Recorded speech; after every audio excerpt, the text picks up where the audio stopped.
பெரியவா சரணம். பெரியவா வானொலியின் மாலை நிகழ்ச்சிகள் ஆரம்பமாகின்றன. இன்றைய எமது நிகழ்ச்சிகள் நித்திய குரு பாதுகா பூஜா, ஸ்ரீ ரா கணபதி அவர்கள் எழுதிய புத்தகத்தின் ஒளிவடிவம், ஆன்மீக உரை, மகா பெரியவா மகிமை உபன்யாசம். பெரியவா சரணம். பெரியவா சரணம். அடுத்த நிகழ்ச்சி நித்திய குரு பாதுகா பூஜை. शुक्लाम्बरधरम् विष्णुम् शशिवर्णम् चतुर्भुजम् प्रसन्नवदनम् ध्यायेत् सर्वविघ्नोपशान्तये। ममोपात्त समस्त दुरितक्षयद्वारा श्रीपरमेश्वरप्रीत्यर्थम् गुरुप्रसादसिद्ध्यर्थम् गुरुप्रीत्यर्थम् गुरुपादपूजाम् अद्य करिष्ये। गुरुर्ब्रह्मा गुरुर्विष्णुर्गुरुर्देवो महेश्वरः गुरुः साक्षात् परब्रह्म तस्मै श्रीगुरवे नमः। अपारकरुणासिन्धुम् ज्ञानदम् शान्तरूपिणम् श्रीचन्द्रशेखरगुरुम् प्रणमामि मुदान्वहम्। सदाशिवसमारम्भाम् शङ्कराचार्यमध्यमाम् अस्मदाचार्यपर्यन्ताम् वन्दे गुरुपरम्पराम्. எல்லோரும் குருவை பெரிவாளை தியானம் பண்ணிண்டு அர்ச்சனை பண்ணுவோம். அஷ்டோத்திரம். பெரியவா அஷ்டோத்திரம் பல அஷ்டோத்திரங்கள் இருக்கு. அதுல எளிமையா சுலபமா எது இருக்கோ அதை நான் இப்ப சொல்றேன். எல்லோரும் இதை கேட்டுண்டே திருப்பி சொல்ல முடிஞ்சுவா சொல்லி சொல்லி பெரிவாளுக்கு பாதத்துல ஒவ்வொரு புஷ்பத்தை அர்ச்சனை பண்ணலாம். ओम श्री कांची कामकोटि पीठाधीश्वराय नमः। श्रीमत् चंद्रशेखरेन्द्र सरस्वती गुरुभ्यो नमः। संन्यासाश्रम शिखराय नमः। काषाय दंडधारिणे नमः। सर्वपीठापहारिणे नमः। स्वामिनाथ गुरवे नमः। करुणासागराय नमः। जगदाकर्षण शक्तिमते नमः। सर्वचराचर हृदयस्थाय नमः। ओम भक्त परिपालक श्रेष्ठाय नमः। धर्म परिपालकाय नमः। श्री जयेन्द्र सरस्वत्याचार्याय नमः। श्री विजयेन्द्र सरस्वती पूजिताय नमः। शिवशक्ति स्वरूपाय नमः। भक्ताभीष्ट प्रदायकाय नमः। ब्रह्मण्य पोषकाय नमः। ब्रह्म विष्णु शिवैक्य स्वरूपाय नमः। कांची क्षेत्रवासाय नमः। कैलाश शिखरवासाय नमः। स्वधर्म परिपोषकाय नमः। चातुर्वर्ण संरक्षकाय नमः। लोकरक्षण संकल्पाय नमः। ओम ब्रह्मनिष्ठापराय नमः। सर्वपापहराय नमः। धर्मरक्षक संतुष्टाय नमः। भक्तार्पितधन स्वीकर्त्रे नमः। सर्वोपनिषत् सारज्ञाय नमः। सर्वशास्त्रगम्याय नमः। सर्वलोक पितामहाय नमः। भक्ताभीष्ट प्रदायकाय नमः। ब्रह्मण्य पोषकाय नमः। नानाविध पुष्पार्चितपताय नमः। रुद्राक्ष क्रीडधारिणे नमः। भस्मोद्दोलित विग्रहाय नमः। सर्वज्ञाय नमः। सर्वचराचर व्यापकाय नमः। अनेक शिष्य परिपालकाय नमः। मनश्चाञ्चल्य निवर्तकाय नमः। अभयहस्ताय नमः। भयापहाय नमः। यज्ञपुरुषाय नमः। यज्ञानुष्ठान रुचिप्रदाय नमः। यज्ञसम्पन्नाय नमः। यज्ञसहायकाय नमः। यज्ञफलदाय नमः। यज्ञप्रियाय नमः। उपमानरहिताय नमः। स्फटिक तुलसी रुद्राक्ष हारधारिणे नमः। चातुर्वर्ण समदृष्टये नमः। ऋग्यजुस्साम अथर्वणादि चतुर्वेद संरक्षकाय नमः। दक्षिणामूर्तिस्वरूपाय नमः जाग्रत् स्वप्न सुषुप्ति अवस्थातीताय नमः कोटिसूर्यतुल्य तेजोमय शरीराय नमः साधुसंग संरक्षकाय नमः अश्वगज गोपूजा निर्वर्तकाय नमः गुरुपादुक पूजा तुरंतराय नमः कनकाभिषिक्ताय नमः स्वर्ण बिल्वदल पूजिताय नमः सर्वजीव मोक्षदाय नमः मूकवाक्तान निपुणाय नमः नेत्र दीक्षादानाय नमः द्वादशलिंग स्थापकाय नमः गान रसप्रियाय नमः ब्रह्मज्ञानोपदेशकाय नमः सकलकलासिद्धिताय नमः चातुर्वण्य पूजिताय नमः अनेकभाषा संभाषण कोविताय नमः अष्टसिद्धिप्रदायकाय नमः ओम श्री शारदामठ सुस्थिताय नमः नित्यान्नदान सुप्रीताय नमः प्रार्थना मात्र सुलभाय नमः पादयात्रा प्रियाय नमः नानाविध मतपंडिताय नमः श्रुति स्मृति पुराणज्ञाय नमः देव यक्ष किन्नर किंपुरुष पूज्याय नमः श्रवणानंदकर कीर्तये नमः दर्शनानंदाय नमः अद्वैतानंदभरिताय नमः अव्याच करुणामूर्तये नमः शैव वैष्णवादिमान्याय नमः श्री शंकराचार्याय नमः दंडकमंडलोहस्ताय नमः वीणा मृदंग सकलवाद्यनाथस्वरूपाय नमः रामकथा रसिकाय नमः वेद वेदांग आगमादि सकलकला सतस्प्रवर्तकाय नमः हृदय गुहाशयाय नमः शतरुद्रीय वर्णितस्वरूपाय नमः केदारेश्वरनाथाय नमः अविद्यानाशकाय नमः निष्कामकर्मोपदेशकाय नमः लघुभक्तिमार्गोपदेशकाय नमः लिंगस्वरूपाय नमः सालग्रामसूक्ष्मस्वरूपाय नमः कालड्यां शङ्करकीर्तिस्तम्भनिर्माणकर्त्रे नमः जितेन्द्रियाय नमः शरणागतवत्सलाय नमः श्रीशैलशिखरवासाय नमः डमरुकनादविनोदाय नमः वृषभारूढाय नमः दुर्मदनाशकाय नमः आभिचारिकदोषहर्त्रे नमः मिताहाराय नमः मृत्युविमोचकशक्त्याय नमः श्रीचक्रार्चनतत्पराय नमः दासानुग्रहकारकाय नमः अनुराधानक्षत्रजाताय नमः सर्वलोकख्यातशीलाय नमः वेंकटेश्वरचरणपद्मषट्पदाय नमः श्री महात्रिपुरसुंदरी समेत श्री चंद्रमौलीश्वर पूजाप्रियाय नमः श्रीमच्चंद्रशेखरेन्द्र सरस्वती सद्गुरु परब्रह्मणे नमः गुरुभ्यो नमः परमगुरुभ्यो नमः परमेष्टिगुरुभ्यो नमः परात्परगुरुभ्यो नमः गुरुपरम्पराभ्यां नमः गुरुपादुकाभ्यां नमो नमः. அடுத்தது ஊதுபத்தி இருந்தா அதை காமிச்சு தூபம், நெய் தீபம் இருந்தா காமிச்சு அதை நெய் தீபம் தீபம் காமிச்சுட்டு நைவேத்தியம் வெத்தலைப்பாக்கு பழம் இதுலேருந்து ஆரம்பிச்சு அவளுக்கு எது சௌரியமோ அதுபடி நைவேத்தியம் பண்ணலாம். அதுக்கு அடுத்தது கற்பூர ஹாரத்தி பண்ணி எல்லோரும் பிரதட்சிண நமஸ்காரம் பண்ணி பெரியவாள்கிட்ட பிரார்த்தனை பண்ணிண்டு எல்லோரும் க்ஷேமமா இருக்கணும், லோகம் பரம மங்களமா சௌக்கியமா இருக்கணும், எல்லோரும் வியாதி வெக்க இல்லாத ஆயுராரோக்கிய ஐஸ்வர்யத்தோட சாந்தம் அமைதியோட ஞான வைராக்கியத்தோட எல்லோரும் நல்லவர்களாயிருந்து நன்மையை அடையணும்னு பிரார்த்தனை பண்ணி இந்த பூஜையை தினம் செய்யலாம்.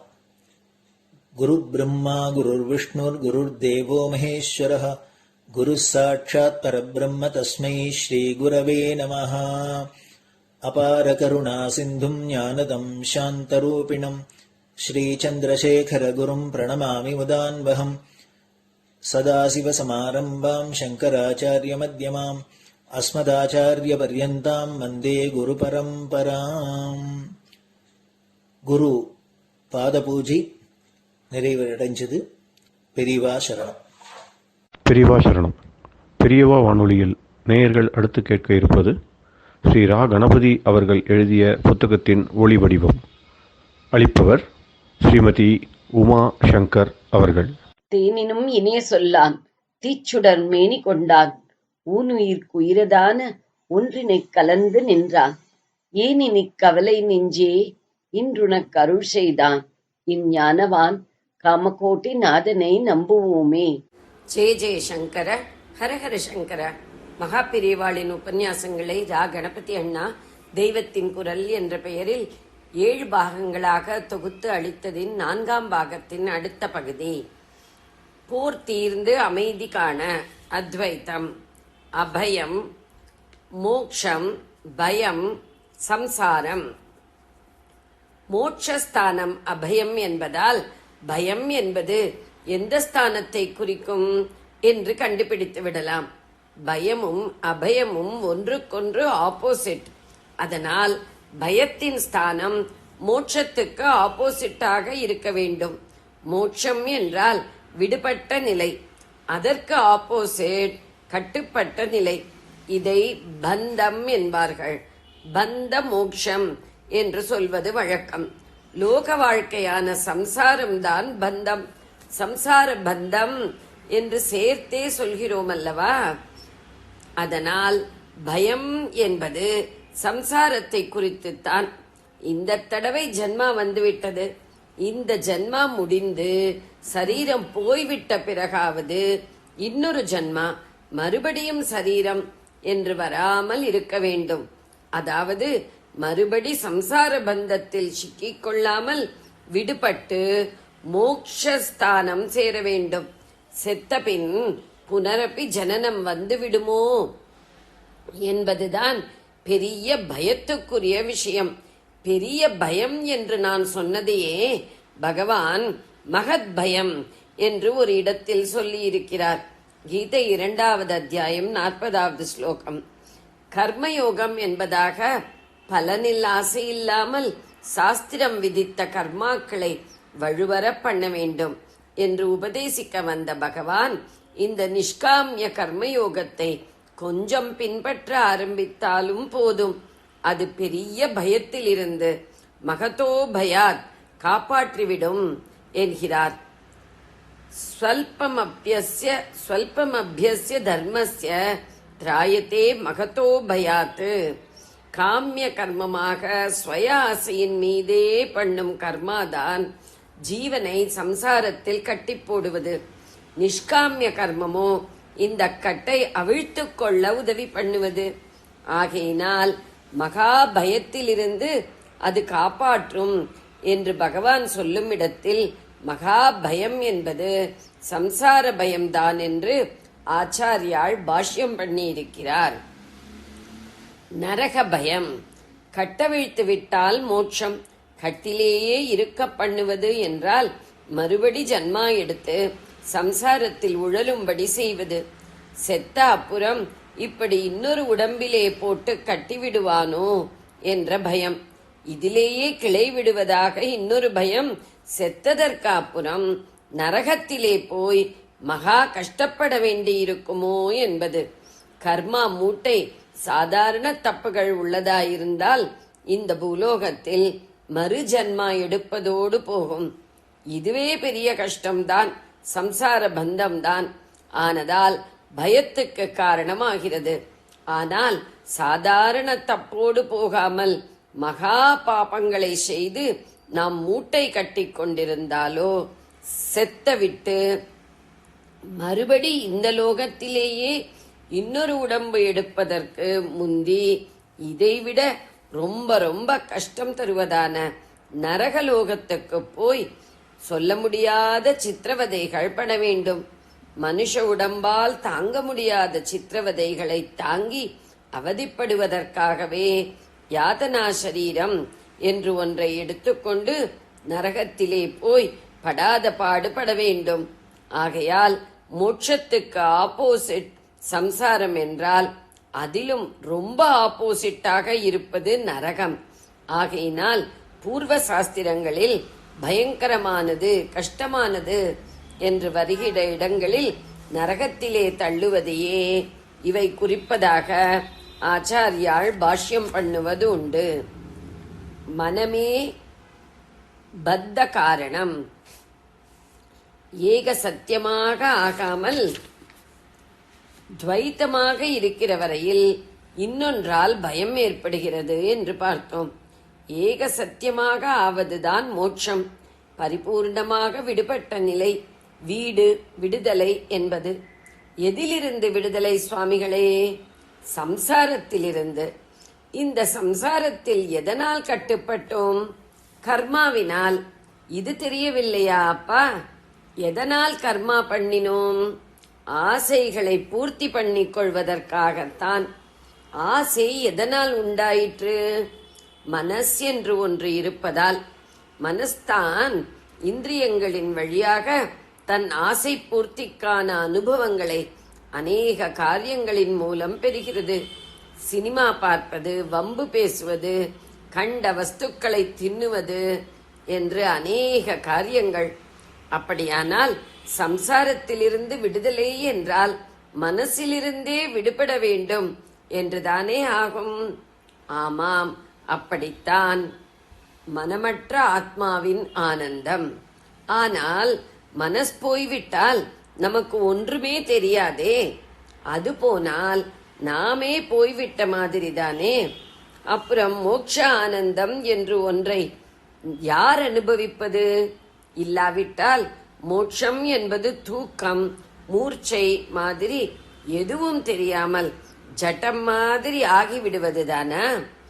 இல்லை இல்லை, அதுவே நிஜமான ஆனந்தம், சாஸ்வதமான மாறாத ஆனந்தம், பிரம்மானந்தம், ஆத்மானந்தம் என்றே சொல்லப்படும் பேரின்பம். பிரகிருதத்தில், நடைமுறையில் கூட நாம் ரொம்பவும் இன்பமான ஒரு அனுபவம் பெற்றால் பிரம்மானந்தமாயிருந்தது என்றுதானே சொல்கிறோம். பிரம்மம் இப்படிப்பட்டதா இப்படிப்பட்டதா என்று தபஸ் பண்ணி பண்ணி பார்த்து ஒவ்வொரு நிலையில் ஒவ்வொன்றை பிரம்மம் என்று நினைத்த பிருகு முடிந்த முடிவான நிலையில் ஆனந்தம்தான் பிரம்மம் என்று தெரிந்து கொண்டார் என்று தைத்திரீயம் சொல்கிறது. அதனால் இந்த விஷயத்தை சொல்லும் செக்ஷனுக்கே ஆனந்தவல்லி என்று பெயர். எல்லாம் சரி, அனுபவிப்பதற்கு மனஸ் என்று ஒன்று இல்லாவிட்டால் ஆனந்தம் எப்படி தெரியும் சுவாமிகளே? இங்கேதானப்பா துவைத்த அத்வைத்த சமாச்சாரம் வருகிறது. மனசுக்கு இன்னொன்றைத்தான் தெரியும், தன்னை தெரியாது. மகா சாமர்த்தியத்தோடு எதையோ தெரிந்து கொள்கிறது, தன்னையே தெரிந்து கொள்ள முடியாத மகா அசடாக இருக்கிறது. நீயே ஆலோசித்து பாரப்பா, புரியும். மனசினால் அதற்கு புறம்பான விஷயங்களைத்தான் நினைக்கவும் புரிந்து கொள்ளவும் அனுபவிக்கவும் முடிகிறது. நீ எத்தனையோ நினைக்கிறாய், எழுதுகிறாய், தெரிந்து கொள்கிறாய், எக்ஸ்பீரியன்ஸ் பண்ணுகிறாய். ஆனால் இதையெல்லாம் செய்யும் உன் மனஸ் என்னவென்று உனக்கு புலப்படுகிறதோ? அதை நிறுத்தி வைத்து இன்னவென்று தன்னைத்தானே பார்த்து அறிந்து கொள்ளும்படி பண்ணப்படுகிறதோ? இந்த நிமிஷம் நல்லதாய் தெரிகிற மனஸ் அடுத்த நிமிஷம் மகா கெட்டதாய் விடுகிறது. இந்த செகண்ட் சந்தோஷமாய் இருக்கும் மனஸ் அடுத்த செகண்ட் துக்கம் கொண்டாடுகிறது. இந்த க்ஷணம் ஏதோ கொஞ்சம் சாந்தமாயிருக்கிற மாதிரி தோன்றுகிற இந்த மனசு அடுத்த க்ஷணம் அப்படி இருக்குமா என்று தெரியவில்லை. இந்த மனஸ் என்பது என்ன புரியவே இல்லை. இதனால்தான் ஜீவனுக்கு எல்லா அனுபவமும் ஏற்படுகின்றன. இது வேலை செய்யாமல் தூங்கிப் போனால் அல்லது மூர்ச்சை போட்டு விழுந்து விட்டால் எந்த அனுபவமுமே இல்லை என்பதால் இதுவேதான் நாம் என்று தோன்றுகிறது. அப்படித்தான் நினைத்து நீ கேள்வி கேட்டாய். ஆமாம், அப்படித்தான் நினைத்தேன். அப்படி இல்லை என்று நீங்கள் இன்னமும் காட்டவில்லை. மனம் அற்ற நிலையிலும் நாம். சரி, தூக்கத்தின் போது, மூர்ச்சையின் போது உனக்கு எந்த அனுபவமும் இல்லை என்பது சரி. நாம் இருக்கிறோம் என்பது உனக்கு தெரியத்தான் இல்லை. ஆனால் நீ அப்போது நிஜமாகவே இல்லாமல் போய்விட்டாயா என்ன? அப்படியானால் தூக்கத்துக்கு அப்புறம் எப்படி முழித்துக் கொண்டாய்? தூக்கம் கலைந்து எழுந்த அப்புறம் அப்படி ஜடமாக கிடந்ததற்கும் சேர்த்து வைத்து எப்படி காரியம் செய்ய ஆரம்பித்தாய்? மூர்ச்சையை பற்றியும் இப்படியே யோசித்துப்பார். தூக்கத்துக்கும் மூர்ச்சை போடுவதற்கும் முந்தி நீயாக இருந்த ஆசாமியேதான் தூக்கம் கலைந்த பிற்பாடும் மூர்ச்சை தெளிந்த பிற்பாடும் நீயாக இருப்பது என்பதும் தெரிகிறதோ இல்லையோ? அப்போது உனக்கிருந்த அபிப்பிராயங்கள், அனுபவங்கள், உறவு முறைகள் எல்லாம் இப்போதும் தொடர்ந்து வருகின்றன அல்லவா? அந்த உடம்பேதானே இப்போதும் உன் உடம்பாய் இருக்கிறது. இதெல்லாவற்றுக்கும் மேலாக தூங்குகிற போதும் மூர்ச்சை போட்டு கிடந்த போதும் உன் உயிர் இருக்கத்தானே செய்தது. இரத்த ஓட்டம், தேகத்தில் உஷ்ணம், சுவாசம் எல்லாம் இருக்கத்தானே செய்தன. அதனால் மனஸ் இல்லாத போது நீ இருக்கத்தான் இருந்தாய். அதாவது நான் நான் என்று மனஸ் உள்ள போதுதான் நாம் இருப்பதை நம்மால் தெரிந்து சொல்லிக் கொள்ள முடிகிறது. என்றாலும் மனஸ் இல்லாத போதும் கூட நாம் இருந்து கொண்டுதான் இருக்கிறோம். ஜெய ஜெய சங்கர, ஹரஹர சங்கர. பெரியவா சரணம். இந்நிகழ்ச்சியின் அடுத்த பகுதி நாளை மாலை இதே நேரத்தில் ஒளிபரப்பாகும். பெரியவா சரணம். பெரியவா சரணம். பெரியவா வானொலியில் நேயர்கள் அடுத்து கேட்க இருப்பது திரு கவிக்கண்ணன் அவர்களின் ஆன்மீக உரை. பெரியவா சரணம். ராம் ராம். ஸ்ரீ குருப்யோ நம. ஜெய ஜெய சங்கர, ஹர ஹர சங்கர. பெரியவா வானொலி நேயர்கள் அனைவருக்கும், மகா பெரியவாவுடைய பக்தர்கள் அனைவருக்கும் அடியேன் கவிக்கண்ணனின் அன்பு கலந்த நல்வாழ்த்துக்கள். ராம் ராம். ஜெய ஜெய சங்கர, ஹர ஹர சங்கர. ஸ்ரீ குருப்யோ நம. ரமண பகவானுடைய வாழ்க்கையில நடந்த ஒரு சின்ன நிகழ்ச்சியை நம்ம இன்னைக்கு பார்த்துட்டு மேல நம்ம போகலாம். பகவான் கிட்ட ரொம்ப அணுக்க தொண்டராக ஒருத்தர் இருந்தாராம். அவருக்கு பேர் என்ன தெரியல, ஆறுமுகம்னு நம்ம வச்சுப்போமே, ஒரு ரெஃபரன்ஸ்க்காக ஆறுமுகம்னு வச்சுப்போமே. அந்த ஆறுமுகம் அவருக்கு தொண்டு செய்து அவரோடயே இருந்து வேற எதுவுமே எதிர்பாராமல் எப்போதும் அவர் அருகிலேயே இருந்து அவர் பரமாவே இருந்தவர். அவருக்கு வேற ஒன்றும் படிப்பெல்லாம் ஒன்றும் பெருசாலாம் கிடையாது. ரமண பகவான் என்ன பண்ணுவார்னா, அந்த புஸ்தகத்தை எடுத்துன்னு வா, இந்த புஸ்தகத்தை எடுத்துன்னு வா, அதை கொண்டு வா, இதை கொண்டு வா. நிறைய பேர் கொண்டு எல்லாம் கொடுத்துருப்பா இல்லையா, அந்த புஸ்தகத்தெல்லாம் வச்சிரு. அவருக்கு எந்த புஸ்தகமும் தேவையில்லை, அவருக்கு எல்லாம் பெரியவில்லையே இல்லையா, அவர் ஞானி, அவருக்கு எல்லாமே தெரியும். அவர் அதை எடுத்துன்னு வா, இதை எடுத்துன்னு வான்னு சொல்லிட்டே இருப்பார். ஒரு நாளைக்கு அந்த அடுக்க தொண்டருக்கு முடிவு காலம் வந்துடுத்து. அவர் இயற்கை எழுதிட்டார், மரணம் அடைஞ்சிட்டார். அவர் மரணம் அடைஞ்சிட்டான்னு சொல்றத விட பகவான் அவருக்கு ஒரு நல்ல அருள் பண்ணி முக்தியை கொடுத்தார். இந்த பூத உடலை விட்டு செல்லும்படியாக அவருக்கு ஒரு வழி வகுத்து கொடுத்தார். அவர் என்ன பண்ணாராம், அடுத்த ஜென்மா அவருக்கு எப்படி கிடைச்சதுன்னாக்க, அவர் ஒரு மயிலாக பிறந்தாராம். அப்படி மயிலா பறந்து சின்ன குட்டி மயிலா இருந்து கொஞ்சம் கொஞ்சமா வளர்ந்து பெரியவரான அவர் என்ன பண்ணார், நேரம் அப்படியே பறந்து ரமண பகவானுடைய அருகாமைக்கு வந்துட்டார். அவர் ஆசிரமத்துக்கே வந்துட்டாராம். ஆசிரமத்துக்கு அவர் கூடவே அவரே சுத்தி சுத்தி வர்றார். அவர்கிட்டே இருக்கார். எப்படி பூர்வ ஜென்மத்தில் இருந்தாரோ அதே மாதிரி இந்த ஜென்மத்திலே அவருடைய கூட கூட இருக்கார். எல்லாருக்கும் ரொம்ப ஆச்சரியம், எப்படி இந்த மயில் உங்களே சுத்தி சுத்தி வருது பகவானே அப்படின்னு எல்லாரும் கேட்கிறார்.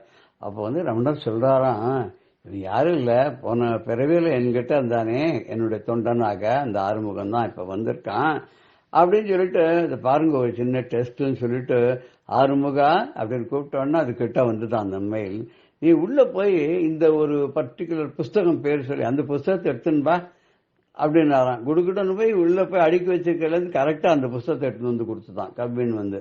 இது மாதிரி 3-4 தடவை புஸ்தகம் சொன்னா அதுக்கு என்ன படிக்கவா தெரியும், இந்த பள்ளிக்கூடத்துல போய் படிச்சிருக்கா? இல்ல, ஏன்னா பூர்வ ஜென்ம வாசனை, முன் ஜென்மத்துல பகவானுக்கு எல்லாத்தையும் எடுத்து கொடுத்து சேவை பண்ணனால இந்த ஜென்மத்துல அது தொடர்ந்து வரதான். கீதையில சொல்றான் இல்லையா, நம்ம முன் ஜென்மத்துல வந்து என்ன நிலையில விட்டுட்டு போறோமோ, உடலை விட்டு நீங்கிறோமோ, அடுத்த பிரிவில் அந்த இடத்துல இருந்து தொடர்ந்து நம்முடைய அறிவு ஞானம் எல்லாமே வரும் அப்படின்னு சொல்றாரு இல்லையா. அது மாதிரி இந்த மயிலும் என்ன பண்ணுமான்னா, தினம் அவர் என்ன கேட்கிறாரோ அதான் எடுத்து கொண்டு கொடுக்கும். மற்ற நேரத்தில் அப்படியே வாசல் அப்படியே உலாவிண்டே இருக்கும், அப்படியே ஆடும், எல்லாரும் ரசிக்க முடியாது தோகை விரித்து ஆடி எல்லாம் பண்ணும். கடைசியில் அந்த மயிலும் ஒரு நாளைக்கு வந்து இந்த உடலை விட்டு நீங்கி வானுலகம் சென்றது. அதுக்கு பகவானே அருள் பண்ணி இதுதான் உனக்கு கடைசி பிறவின்னு சொல்லி முக்தியை கொடுத்தான்னு சொல்லுவா. அந்த மயிலுக்கும் அங்க வந்து ஆசிரமத்திலேயே ஒரு இடத்துல வந்து ஒரு சின்னதாக ஒரு அதிஷ்டானம் கட்டி வச்சிருக்கிறதா கூட சொல்லுவா. எதுக்கு சொல்ல வந்த இந்த கதையன்னா, மகான்களோடு சேர்ந்து இருந்துட்டாலே நமக்கு வந்து நம்ம அறியாத நமக்கு நல்ல எண்ணங்கள் உதிக்கும், நல்ல செயல்கள்ல நாட்டம் வரும், நல்ல மக்களோட கூடி இருக்கணும் அப்படின்னு தோணும். ஏன்னா அதுக்கும் அந்த பகவான் நம்மளை ஆட்கொண்டாதான் முடியும். ஆதியனே அந்தம் நடுவாகி அல்லானே ஈர்த்து என்னை ஆட்கொண்ட எந்தை பெருமானேன்னு இவர் சொல்ற மாதிரி, சிவபுராணத்துல வாதவரார் சொல்ற மாதிரி, அவன் வந்து எல்லாருக்கும் மூத்தவன். அவனுக்கு அந்தம் நடுவெல்லாம் கிடையாது. அவன் வேதத்தினுடைய உட்பொருளாகவும் இருக்கவன், வேதமாகவும் இருப்பவன், உபனிஷதங்களாகவும் இருக்கவன், நடு ஆதி அந்தம் நடு எல்லாமாக அவனே இருக்கிறான். அப்பேற்பட்ட ஒரு பெருமான் இருக்கானே, அவனை பணியிடுவாளுக்கு என்ன குறை இருக்க முடியும், என்ன கஷ்டம் இருக்க முடியும்? ரமண பகவான் வந்து அவருடைய 25வது அக்ஷரமணி மாலையில சொல்றார், கோபமில் குணத்தோய் குறியாயனை கொட குறையன் செய்தேன் அருணாச்சல அருணாச்சல சிவ அருணாச்சல சிவ அருணாச்சல சிவ அருணாச்சல. நீ கோபமில்லாத குணத்தை உடையவன், கோபமில் குணத்துவை, உனக்கு சினங்கிறது கொஞ்சம் கூட கிடையாது. இன்னும் இப்படி சொல்றீங்க, அந்த பரமேஸ்வரன் பெரிய கோபிஷ்டனாச்சே, அவருக்கு ருத்ரன்னு கூட பேர் உண்டு. அவர் ஹாஹான்னு சிரிச்சார், அப்படியே 3 புறங்களும் எரிந்து விட்டதே. அந்த 3 மலைகள் இருக்க, 3 திருப்பராந்தகன் சொல்லக்கூடிய அந்த தங்கம் வெள்ளி இரும்பு மலை கோட்டைக்குள்ளே இருந்து இந்த அசுரர்கள் உலகத்துக்கெல்லாம் துன்பம் கொடுத்து அவர்களை பார்த்து சிரிச்சோடனே அழிஞ்சு போயிட்டாங்களே, மன்மதம் கண்ணால எரிச்சுட்டாங்களே, அப்பேற்பட்டவர்கள் எப்படி கோபம் இல்லைங்கள்.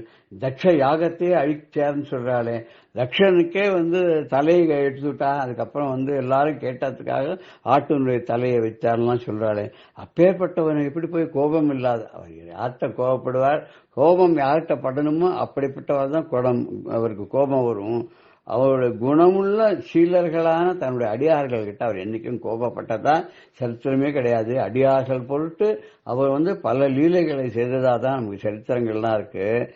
கோபமில் குணத்தோ சினம் அறியாத சீராளனான சாந்த மூர்த்தியான என் பெருமானே, உனது அடியார்கள் எண்ணிலர். உனக்கு வந்து எத்தனை பேர் தெரியுமா, சொல்ல முடியாத அளவுக்கு உனக்கு பக்தர்கள் இருக்காங்க, எண்ணில் தங்காத பக்தர்கள். ஆனாலும் என்ன வந்து நீ உன்னோட அடியவனா ஆட்கொண்டதற்கு நான் என்ன தவம் செய்தேன் அப்படின்னு சொல்றேன். என்னை கொலை குறியாய் என்னை கொலை, குறிப்பாக என்னையை கொள்வதற்கு குறையன் செய்தேன் அப்படின்னா நான் என்ன தவம் பண்ணேன். குறைன்னு இந்த இடத்துல என்ன, என்கிட்ட என்ன தப்புன்னு சொல்ல முடியாது. தப்பு இருந்தாலும் தப்புகளை தீர்த்து தவறுகளை தீர்த்து ஆட்கொள்வார்.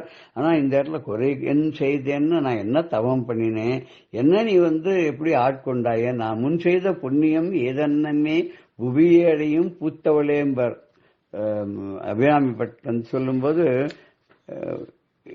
எப்படி நான் என்னத்தை பண்ணேன், என்ன புண்ணியம் பண்ணேன்னு தெரியலையே.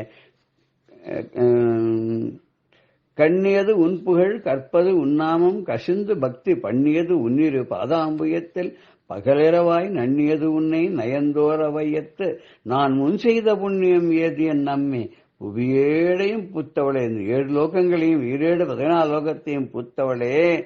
கண்ணியது உன்புகழ், நான் எப்போதும் உன்புகழ் தான் பாடுறேன், அதை தான் எண்ணுறேன். கற்பது உன் நாமம், எப்போதும் சொல்றது உன்னுடைய நாமம் தான், சகஸ்ர நாமம் தான்.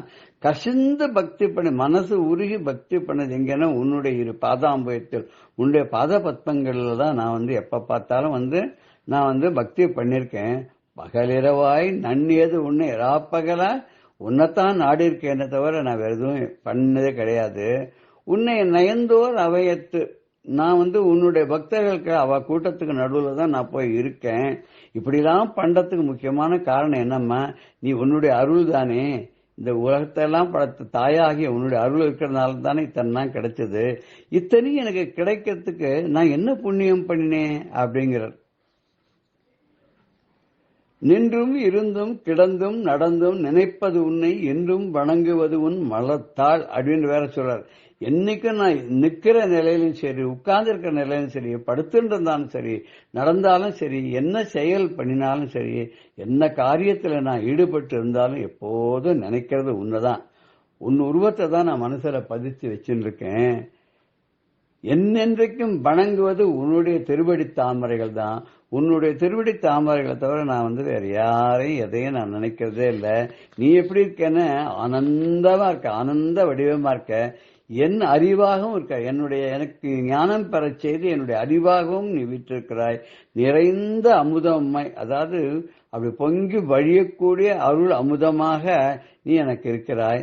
வானந்தமான வடிவுடையால் ஆகாசமே அந்தம், பூமியே கீழே, ஆகாசத்துக்கும் பூமியுமாக நின்ற அந்த அண்ணாமலையான் இருக்கிற சுடர் ஒளி அவனாகவும் நீதான். அவன் உடம்புல பாதி நீ இல்லையா? மறை நான்கினுக்கும் தான் அந்தமான, இந்த 4 வேதங்களுக்கும் அதனுடைய அந்தமான உபநிஷதங்களாகவும் இருக்கக்கூடிய யாருன்னு சரணாரம் இந்த உன்னுடைய திருவடிகள் தான். அப்படிப்பட்ட திருவடிகளை உடைய எம் பிராட்டியே, உன்னை தவிர நான் வேற யாரையும் நான் வணங்குறதே கிடையாது. வந்திப்பர் உன்னை வானவர் தானவர் ஆனவர்கள், அதாவது வானவர்கள்லாம் தேவர்கள் எல்லாம் மும்மூர்த்திகளும் உன்னை வணங்குறா. ஆனா நான் எப்படி தெரியுமோ, உன்னை மற்றொரு தெய்வம் வந்திப்பது, உன்னை தவிர வேற எந்த தெய்வத்தையும் நான் வணங்க மாட்டேம்மா. நான் உன்னையே தான் சதா சர்வ காலம் வணங்கி கொண்டிருக்கிறேன், உன்னையே தான் பணிந்து கொண்டு இருக்கிறேன். அப்பேற்பட்ட என்ன நீ எப்படியோ ஒரு கோபமில்லாத குணத்தோடு கூடிய பெருமானே, நீ வலுவிலே என்னை ஆட்கொண்டு எனக்கு நீ அருள் செய்தாயே, நான் என்ன புண்ணியம் பண்ணேன்னு எனக்கு தெரியலையப்பா அப்படின்னு கேட்கிறார். உன்னுடைய அருள்னு ஒண்ணு எனக்கு இருந்துருத்துன்னா, அப்புறம் சுவாமிகள் சொல்ற மாதிரி என்ன ஏதாவது அண்டுமா, துன்பங்கள் எல்லாம் அண்டுமா, அண்டவே அண்டாதே. நிச்சயமா உன்னுடைய கருணைக்கு உன்னுடைய அருளுக்கு என சொல்ல முடியாது. எப்படி நீ என்னை ஆட்கொண்டாயினா, அதுக்கு என்ன தவம் பண்ணினே அப்படிங்கிறதே எனக்கு ஒன்றும் புரியவே இல்லை. அல்லல் என் செய்யும், மறு வினை என் செய்யும், தொல்லை வல்வினை தொந்தந்தான் என் செய்யும், தெல்லை மாநகர் சிற்றம்பலவானர்க்கு எல்லை இல்லாத ஒரு அடிமை பூண்டேனுக்கு. நான் என்றென்றும் அந்த தெல்லையில் இருக்கக்கூடிய அந்த நடராஜ பெருமானுக்கு, எல்லையே இல்லாத அந்த சிற்றம்பலவானருக்கு நான் என்னென்னைக்கும் அடிமையாக இருக்கும் வரை எனக்கு எது அல்லல் செய்யும், எது தொந்தரவு தரும், எதனால எனக்கு கெடுதல் வராது. மறுவினை என்ன செய்யும், என்னுடைய தீவினைகள் தான் என்ன செய்யும். முன்வினையோ இப்ப இருக்கிற வினையோ, அதுல என்னன்னு சொல்றாளே, ஆர்ஜித பாவம், ஆகாமி பாவம், சஞ்சித பாவம், பிராரப்த பாவம், பிராரம்ப பாவம், இது இந்த பாவங்கள் அத்தனை என்ன பண்ணும், என்ன ஒன்னும் பண்ணாது, எனக்கு எந்த தொந்தரையும் கொடுக்காது. தொல்லை வல்வினை தொந்தந்தான் என்ன செய்யும், எனக்கு எதுவுமே பண்ணாது. அவனுடைய இறைவனுடைய அந்த பரமேஸ்வரனுடைய அந்த அருணாச்சலேஸ்வருடைய அருள் இருக்கிற வரைக்கும் என்னை எதுவுமே அண்டாது. அடிதொழும் அன்பர்கள் 1000 உண்டு உனக்கு, அடியேனே ஒரு பொருளாய் ஆளவும் வந்தனை, முடிவிலா முதல்வனே முக்கண் பரமனே, கடிமலர் பதம் மேவி கலந்த புண்ணியம் ஏதையா அப்படின்னு ஒருத்தர் கேட்கிறார். முடிவிலா முதல்வனே, உனக்கு முடிவே கிடையாது, உனக்கு ஆரம்பமும் கிடையாது, முடிவும் கிடையாது, பிறப்பும் கிடையாது, இறப்பும் கிடையாது. அப்பேற்பட்ட நீ உன்னுடைய திருவடிகளை தொழக்கூடிய அடியார்கள் நிறைய பேர் இருக்கா, ஆயிரக்கணக்கான பேர் இருக்கா. அப்படி இருக்கும்போது என் நாயேனையும் இங்கு ஒரு பொருளாக நயந்து நீயே நினைவென்று ஆட்கொண்டாய் அப்படின்ற மாதிரி என்னையும் ஒரு பொருளா என்ன ஆள வந்தாயே. அப்படி முடிவில்லாத முதல்வனே, முக்கண்ணை விடக்கூடிய பரமனே, அப்பேற்பட்ட பரமனாக கூடிய நீ உன்னுடைய தடி மலர் பாதம், உன்னுடைய வாசனை பொருந்திய அழகான மென்மையான பாதம் மேவி கலந்த புண்ணியம் எதையா? உன்னுடைய பாதங்களை பணிவதற்கும் உன்னையே தொழுவதற்கும் உன்னையே புகழ்வதற்கும் உன்னையே தோத்திரம் செய்வதற்கும் உண்டான ஒரு வாய்ப்பை எனக்கு அளித்தாயே, அதற்கெல்லாம் என்ன புண்ணியம் நான் பண்ணியிருக்கேன்னு தெரியலப்பா. ஆனந்தமே, எனது அறிவே, அழியா தெல்லமுதே, வானந்தமான வடிவே, மறை நான்கிற்கும் இறையே, தானந்த அரியோனே, தளராத அருள் திருவே, கானத்தில் ஆட அரசே, கதி எனக்கு உன் கையிலேன்னர் ஒருத்தர். எப்பேற்பட்டவனே? ஆனந்தமே, என்னுடைய அறிவே, எனக்கு ஞானத்தை தந்தவனே, என் மனதிற்கு ஆனந்தத்தை கொடுத்தவனே, அழியாத தெள் அமுதே, எப்போதும் நிலையாக இருக்கக்கூடிய அமுதமே, நீதான் அமிர்தம். வானந்தமான வடிவே, ஆகாயமே எல்லையாக இருக்கக்கூடிய வடிவத்தை உடையவனே, மறை நான்கிற்கு இறை, 4 வேதங்களுக்கும் இறைவனாக உள்ளவனே, அதன் உட்பொருளாக விளங்குபவனே, அதன் சாரமாக இருக்கக்கூடிய உபனிஷதங்களாகவும் நீயே இருக்கின்றாயே, தானந்த அறியோனே,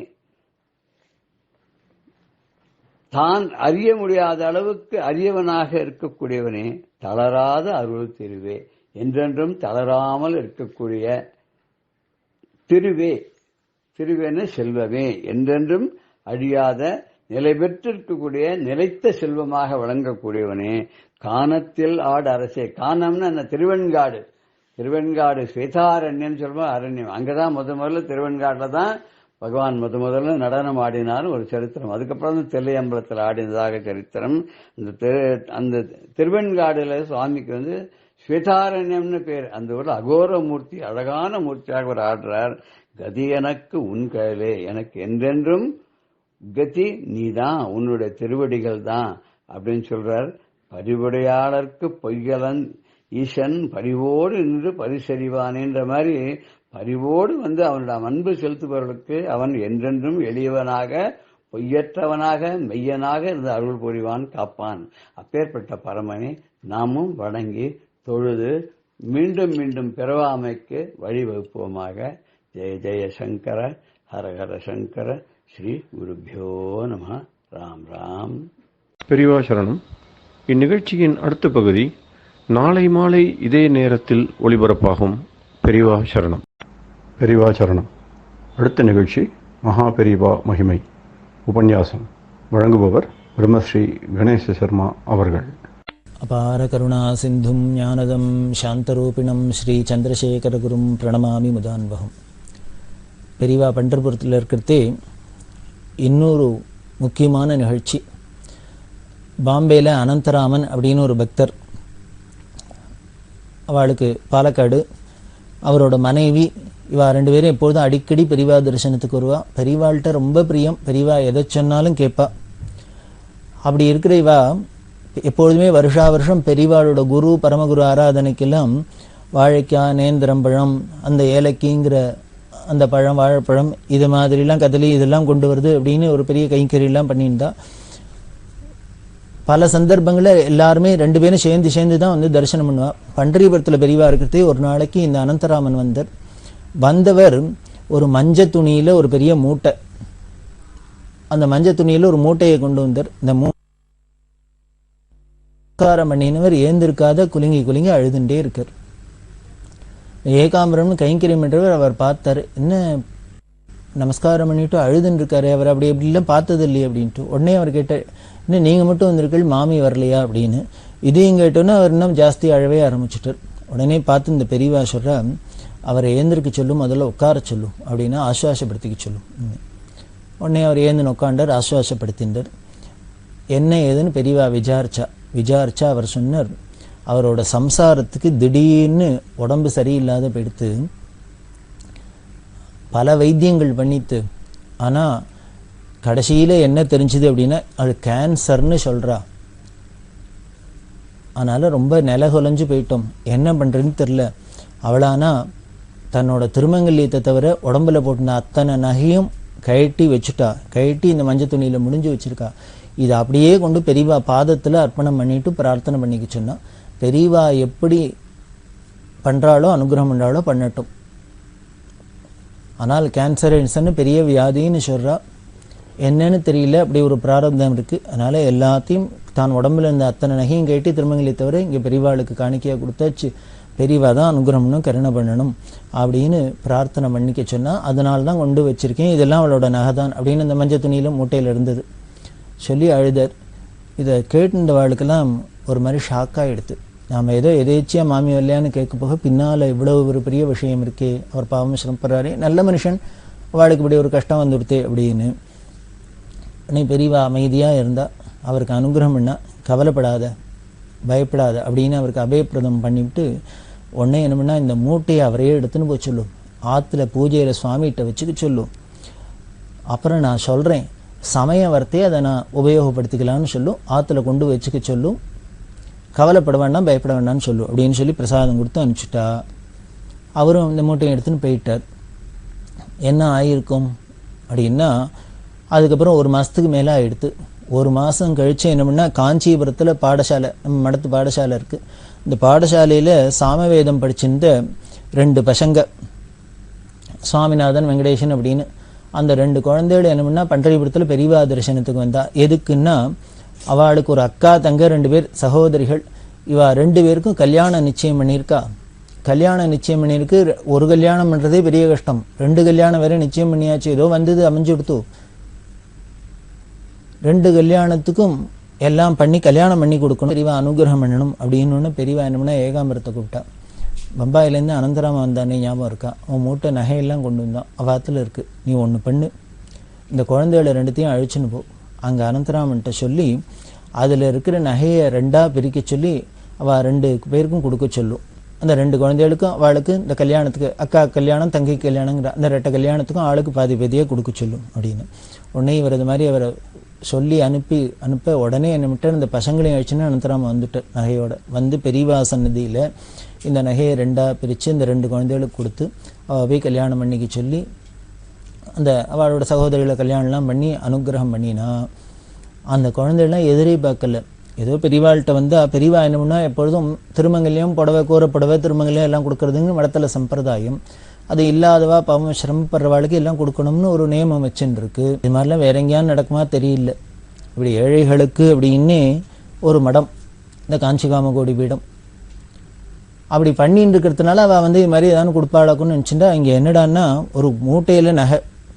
அந்த குழந்தைகள் அவ்வளோ சந்தோஷப்பட்டது. எதுக்காக இப்படி கொடுத்தான்னு வேற ஒன்றும் இல்லை, தான் சொல்லி வேதம் படிச்சிருக்காளோ இல்லையோ, அந்த வேதம் படித்தவாளுக்கிட்ட பெரியவாளுக்கு இருக்கிற பிரியம், அந்த வேதம் படித்ததுக்கு பெரியவா அனுகிரகம் பண்ணுறாப்புல இனிமேல் உலகத்தில் யாருக்கும் அடைய முடியாது, யாருக்கும் எங்கேயும் பார்க்க முடியாது. அது பெரியவா பொழிஞ்சு தள்ளிவிடுவா அப்படியே. அது மாதிரி தான் நீங்கள் இத்தனை நகையும் கொடுத்தனுச்சு பண்ணினா, இது ஏதோ இது சுவாமிநாதன் வெங்கடேசனுக்கு மட்டும்தான் நான் பண்ணுவான்னு பல பேருக்கு பண்ணியிருக்கா. இப்போ என்ன அந்த அனந்தராமன் அவளுக்கு என்ன ஆயிருக்கும், சௌரியமாக ஆயிருக்குங்கிறது சொல்லவா வேணும். பெரியவா ஒன்றும் வராது கவலைப்படாதேன்னு சொன்னாலே வாக்கே போராதோ, அதுக்கப்புறம் என்ன டெஸ்ட் பண்ணாலும் எல்லாம் ஒன்றும் இருக்காது. அப்புறம் இப்போ சௌக்கியமாக இருந்துன்னு இருக்காவா. இதுதான் பெரியவாளோட அனுகிரகம். அதாவது இது அனந்தராமனோட பக்தியை காமிக்கிறது, அந்த அவரோட சம்சாரத்தோட பக்தியை காமிக்கிறது. சர்வத்தையும் பெரியவாளுக்கு தியாகம் பண்ணணும் அப்படின்னு தோன்றது. ஏதோ இந்த 2 குழந்தைகளுக்கு கூட பிறந்தவா கல்யாணத்துக்கு பெரியவா பண்ணி வச்சான்னும். அதே மாதிரி இதே அனந்தராமனை வச்சுட்டு இன்னொரு நிகழ்ச்சி என்ன அப்படின்னா, இந்த அனந்தராமனோட சம்சாரம் சென்னைனே அந்த அம்மாவுக்கு ஒரு சமயம் கனவு வந்து சொப்பனம். அதில் என்னென்னா பெரியவா 10 பவுனுக்கு சங்கிலி பண்ணிடுவா அப்படின்னு சொல்கிறாப்புல. அந்த அம்மாவுக்கு ஆச்சரியம், என்ன பெரியவாள்கிட்ட நம்ம எத்தனை பவுனுன்னு கொண்டு வச்சா கூட வாங்கிக்க மாட்டா, எனக்கு எதுக்கு நான் சன்னியாசி வேண்டாம்பா, இன்னும் 10 பவுனில் சங்கிலி பண்ணிட்டு வாங்குறாளே அப்படின்ட்டு என்ன பண்ணா, அந்த அம்மா உடனே கணவன் அனந்தராமன்ட்ட சொன்னா 10 பவுனுக்கு சங்கிலியை பண்ணி நேர பெரியவா தரிசனத்துக்கு வரணும்னு வந்துட்டா. அப்போ இதே இடத்துல தான் இங்கே பக்கத்தில் கேம்பில் இருக்கா. எதுக்காக பெரியவா இப்போ 10 பவுனுக்கு சங்கிலி வேணும், சொப்பனத்தில் போய் அனந்தராமன் அவர் சம்சாரத்தில் சொல்லி வாங்கணும்னா வேற ஒன்றும் இல்லை. மணிகண்ட சர்மா அப்படின்னு திருவனந்தபுரத்தில் இருக்கார், அவர் ரிக்வேதி. அவர் என்ன பண்ணார், ரிக்வேதத்தை அத்தியனம் பண்ணிட்டு ஹாஸ்பிட்டலில் சாஸ்திரம் ஷடங்கம் வாசிக்கிறதுக்காக போயிருந்தார். பெரியவா ஷடங்கம் அப்படின்னு வேதத்துக்கு 6 அங்கம் அப்படின்னு சொன்னோம்.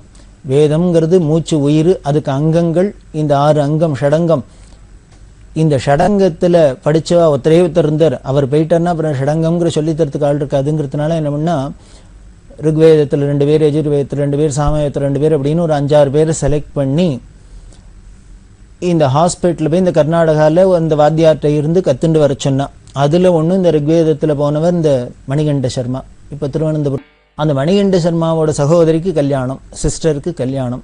அவ அப்பா அம்மா ஊர்லேருந்து கல்யாணம் நிச்சயம் ஆயிருக்குன்னு சொல்லி நிச்சயம் பண்ணிட்டு பத்திரிகை அடிச்சு இந்த மணிகண்ட சர்மாவுக்கு அனுப்பிச்சு, நீ பெரியவாள்கிட்ட போய் பார்த்துட்டு பெரியவாள்கிட்ட கல்யாணம் நல்லபடியாக நடக்கணும், பெரியவா அனுகிரகம் பண்ணணும்னு பிரார்த்தனை பண்ணுவா அப்படின்னு அனுப்பிச்சிருக்கா. இந்த பத்திரிகை எடுத்துன்னு இந்த மணிகண்ட சர்மா வந்திருக்கிற பெரியவாளை தரிசனம் பண்ணுறதுக்கு. தங்கைக்கு கல்யாணம், பெரியவா அனுகிரகம் பண்ணணும் அப்படின்னு.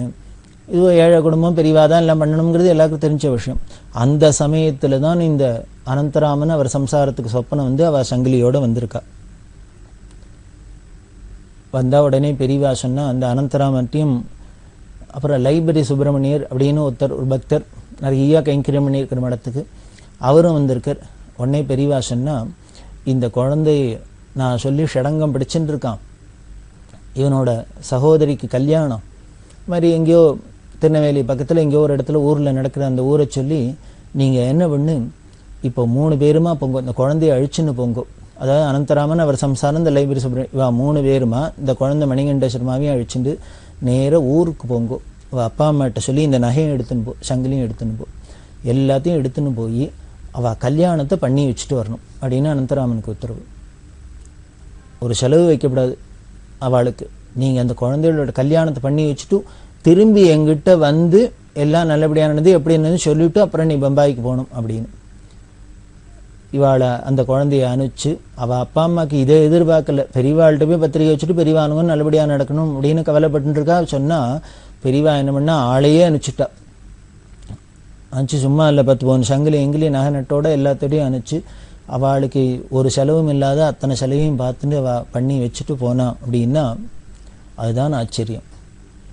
ஏன்னா பெரியவா சொல்லி வேதம் படிச்சிருக்கு, பெரியவா சொல்லி ஷடங்கம் படிச்சிருக்கிறதுனால அவளோட யோகக்ஷேமம் வகாமியம், நான் உங்களோட பொறுப்பெல்லாம் நான் வகிச்சுக்கிறேன், உங்களோட குடும்ப பாரத்தெல்லாம் நான் சமக்கிறேன்னு பகவான் கீதையில் சொன்னது சத்தியம்ங்கிறப்ப இப்படி எல்லாம் பண்ணி வச்சா. ஒரு சன்னியாசம் வாங்கிட்டு இருக்கு, அவரோட குழந்தைகளுக்கெல்லாம் கல்யாணம் பண்ணி வச்சா அப்படின்லாம் பார்க்குறேன். இப்படி பல பேருக்கு பார்த்தேன்னா பெரியவா சொன்னபடி தர்ம வழியில் போனோம்னா, பெரியவா சொன்னபடி இருந்தோம்னா அவளோட குடும்ப காரியங்கள் அவளோட கஷ்ட நஷ்டங்கள்லாம் பெரியவா தானே தாங்கி தாங்கி பண்ணிட்டு இருக்க. பறிஞ்சு பண்ணுறான்னு வேறு தெரியுது, ஏதோ கடமைக்கு பண்ணல, பறிஞ்சு பண்ணியிருக்கா அப்படின்னு தெரியுது. இதில் வேடிக்கை என்னென்னா, இந்த மணிகண்ட சர்மாவோட சகோதரிக்கு கல்யாணம் பண்ணி வச்சதோடு இல்லை, இந்த 10 பவுன் சங்கிலி பண்ணி வச்சாலே போனவா எல்லாம் ஏற்பாடு பண்ணி கல்யாணத்தெல்லாம் பண்ணி வச்சுட்டா. இந்த 10 பவுன் சங்கிலியும் கொடுத்தா.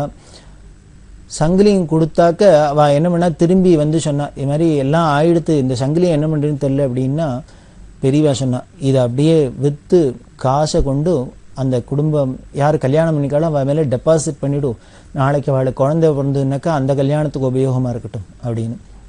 வேடிக்கை என்னென்னா, இந்த மணிகண்ட சர்மாவோட தங்கைக்கு சிஸ்டருக்கு கல்யாணம் ஆகி அதில் வந்த மீந்த பணத்தை தூக்கி பேங்க்கில் போட்டு அது பல வருஷங்களில் பல ரூபாயாக ஆகி அந்த மணிகண்ட சர்மாவோட சகோதரிக்கு பொன் குழந்தை பிறந்து அதுக்கு கல்யாணம் வரத்தே இதை எடுத்து உபயோகப்படுத்துகிறாப்புல இருந்தது. குடிமுழுதும் ஆட்கொண்டு அப்படின்லாம் மாணிக்க வாசகர்லாம் சொல்கிறார். உங்ககிட்ட பக்தி பண்ணினா நீ சொல்கிறபடி நாங்கள்லாம் நடந்துட்டோம்னா நீ என்ன பண்ணுறன்னு எங்களை மட்டும் காப்பாற்றலை, பரம்பரையாக காப்பாற்றின்னு வர, வழியாக காப்பாற்றின்னு வர, வழி அடியோம் அப்படிங்கிற, எங்களோட குடிமுழுதும் ஆட்கொண்டு அப்படிங்கிற, இதெல்லாம் உண்மையான சத்தியமான வார்த்தைங்கிறது தான் நமக்கு நிரூபணமாக இருது. இந்த மணிகண்ட சர்மாவுக்கு அவருக்கு எல்லாம் பண்ணி வச்சு, அவரோட சகோதரி கல்யாணம் பண்ணி வச்சு, அதுக்கப்புறம் அந்த மருமகளுக்கும் பண்ணி வச்சு, இப்படி பரம்பரையில் தொடர்ந்து பெரியவா அனுகிரகம் பண்ணின்னு வந்திருக்கான்னா அது காரணம் அவள் சொன்னபடி அந்த வேதத்தை அத்தியனம் பண்ணது, ஷடங்கத்தை அத்தியனம் பண்ணது, அவள் சொல்கிற தர்ம வழியில் நிற்கிறது தான் அப்படின்லாம் தெரியறது. 1981 வருஷம் காஞ்சி மகாபெரிவா பண்டரிபுரத்தில் சாதுர்மாசியம் பண்ணினா. அந்த பண்டரிபுரத்தில் நவராத்திரி எல்லாம் ஆச்சு. அது முடிஞ்சு நவம்பர் மாதம் ஒரு துவாதசி இன்னைக்கு பாரணை முடிச்சுட்டு பண்டரிபுரத்துலேருந்து பெரியவா கிளம்பினா. கிட்டத்தட்ட 150 நாளைக்கு மேலே அங்கே இருந்தா. அப்படி கிளம்பி வரத்தே ஒரு ரோட் சைடு, அந்த ரோட் சைடில் ஒரு பாண்டுரங்கன் கோவில் இருந்தது. சரி அங்கே தங்கலாம் அப்படின்னா அங்கே தங்கறதுக்கு வசதி இல்லை. இந்த தங்கறதுக்கு வசதி இல்லாததுனால இன்னும் கொஞ்சம் தூரம் நடந்து போகிறதே ரோடுக்கு பக்கத்தில் ஒரு பெரிய வயல்வெளி, அந்த வயல்வெளியில் ஒரு பெரிய கிணறு இருந்தது, ஒரு பெரிய மரம் இருந்தது. பெரியவா போய் இந்த மரத்தடியில் உட்காந்துட்டா. சரி, இங்கே தான் இப்போ தங்குறதா பிளான் அப்படின்னு தெரிஞ்சோடனே பக்கத்தில் கூட இருக்கிறவெல்லாம் பார்த்தா அந்த வயல்வெளியிலே பக்கத்தில் ஒரு பனை ஓலையில் ஒரு குடிசை மாதிரி ஒரு இருக்குது. அந்த கொட்டகையில் கலப்பை, மண்வெட்டி, இன்வெட்டி, சாலையில் இதெல்லாம் எல்லாம் வச்சுருக்கு. அப்படி பெரியவாளும் போய் இந்த மரத்தடியில் உட்காந்து இவாளும் அங்கே நிற்கிறத பார்த்தோன்னு அந்த வயலில் வேலை செஞ்சிருந்த ஆளே எல்லாருமே ஓடி வந்துட்டா. ஓடி வந்து பெரியவாளை தரிசனம் பண்ண ஆரம்பிச்சுட்டா. அப்புறம் கூட இருக்கிறவாள்லாம் மேலே விசாரித்தா, இந்த தோட்டம் இந்த வயல் யாரோடது அப்படின்னு விசாரித்தா, அந்த வயலுக்கு சொந்தக்காரரும் வந்திருந்தார்.